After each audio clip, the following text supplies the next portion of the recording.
या अल्लाह या करीम या अज़ीम या गफूर या शकूर या वदूद।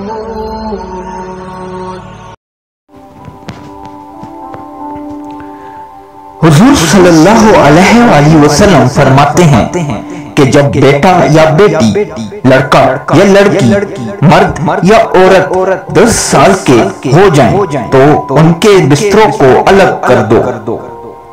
उनके बिस्तरों में जो रात के आराम के बिस्तर हैं, उनके बीच में फासला कर दो। सगी बहन के साथ नहीं सो सकती, उनके दरमियान फासला करो। दरमियान में तकिया रख दो या कोई और चीज रख दो। बिस्तरों में तफरीक डाल दो और सगे भाई के साथ ना सोए। ये शरीयत का हुक्म है।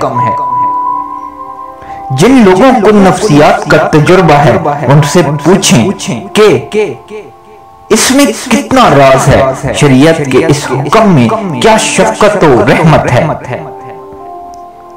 लिहाजा अपने 10 साल के बच्चों को कभी इकट्ठा मत लेटने दो।